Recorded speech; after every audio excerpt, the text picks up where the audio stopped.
I'm Jonathan Downey, co-editor of the Life and Links blog, and I have the privilege of being here to interview Robyn IV, PhD student, researcher extraordinaire and sign language interpreter. I think what might surprise the people watching is that we're talking about very run-of-the-mill, everyday decisions and problems that interpreters make. We're not talking about philosophical questions over what is interpreting. And that brings me to the kind of penultimate theme, which is certainly conference interpreters, and I think some community interpreters have this problem that they think research is irrelevant to their day-to-day life because we're talking about Bourdieu and so on, and they're thinking about, I don't know how to deal with this situation, I don't know how to deal with this word. How would you attempt to bridge the gap with the interpreting profession? It would be nice, and I think during the supervised practice that I talked about, it would be nice, certainly within education as well, that if we expose practitioners to research and research articles and allow them the opportunity to see the practicality of it, because I don't think it's necessarily evident. Donald Schoen, who is the author of several books, but one in particular called The Reflective Practitioner, criticizes professional education in general. Obviously, he's not related to interpreting per se, but talks about the distinction between theory and practice, and talks about how those who talk about a certain field can look at it from a high ground, but for those of us who are in the work, we look at it from the swamp. Yeah. And I think that what practitioners need to be able to see within the research realm is how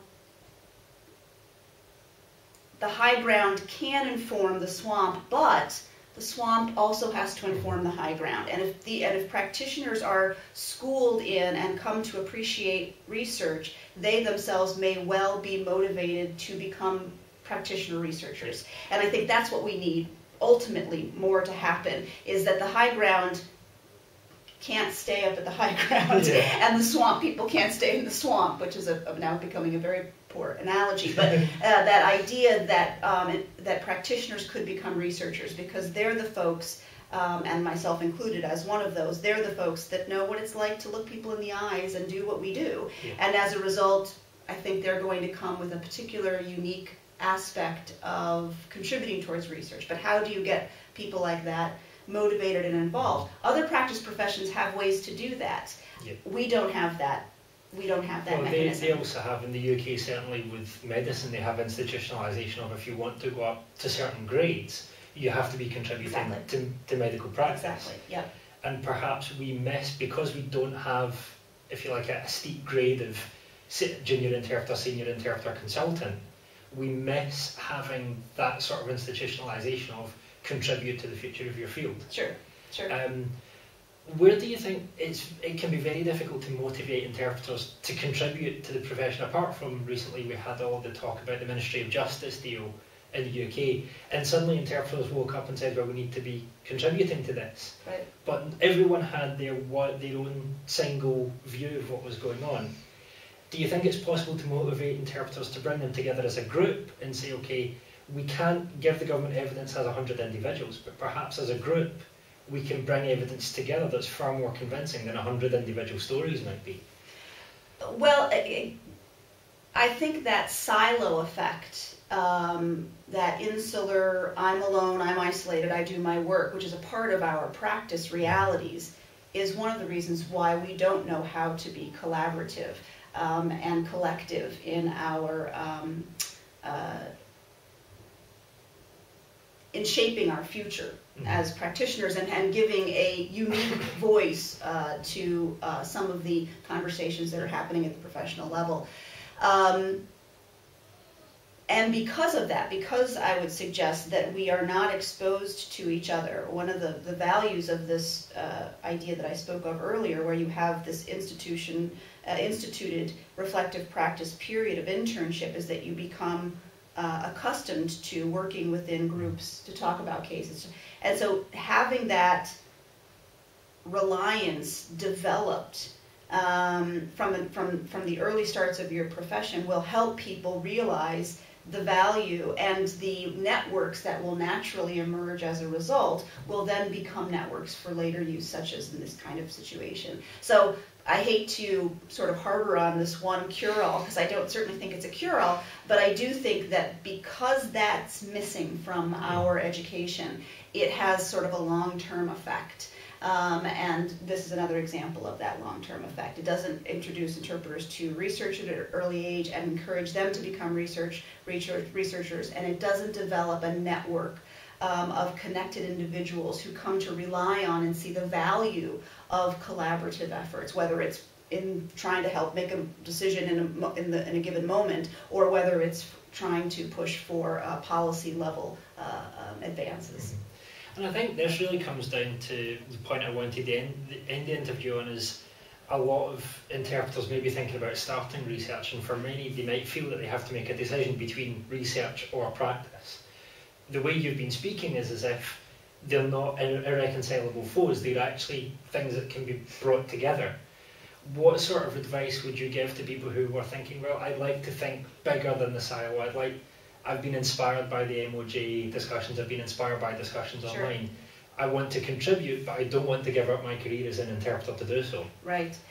It's a lot about time management, because I was a practitioner. I started doing research in 1993. My first article was published in 2001 because I didn't really know what to do beyond, okay, I've written this thing, now what do I do? Actually, I wrote it for the purposes of getting continuing education units for my certification for maintain, and that's all I did it for. It eventually became an article because I started talking to people about it and started talking to people outside of our profession, other practice professionals who were understanding and appreciating the importance of publication and journals and journal article writing, etc. And so I started that network. And so I think if I were to encourage, based on my own experience, anyone who's interested in that process, I would strongly encourage them to hook themselves up with people who are already doing that.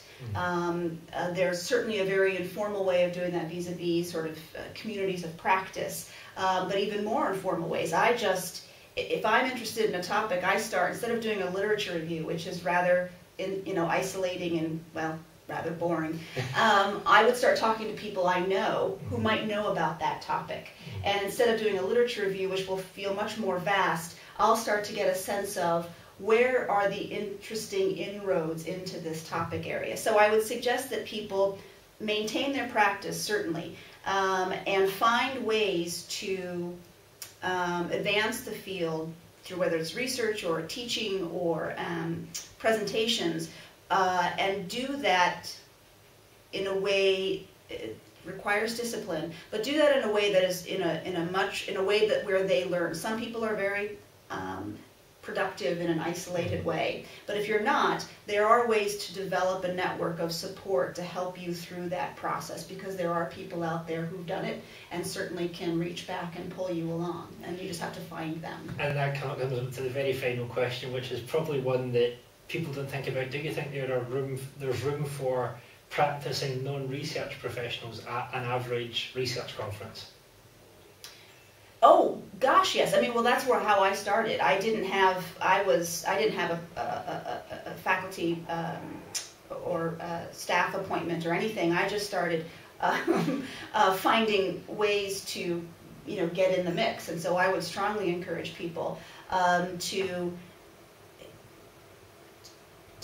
place themselves, to situate themselves within those environments. There's a great line within the 12 steps of Alcoholics Anonymous that talks about fake it till you make it, or act as if.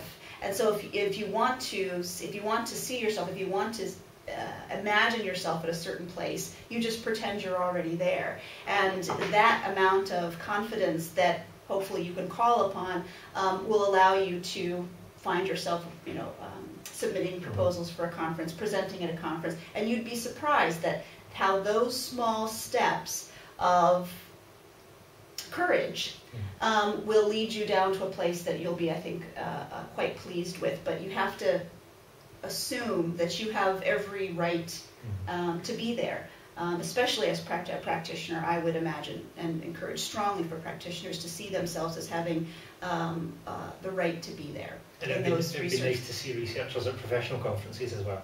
Yes, certainly. They're a rare breed. Yes, right, exactly. Yeah, exactly. Yeah. Thank you very much, Robyn. This is Jonathan Downey for Life in Links.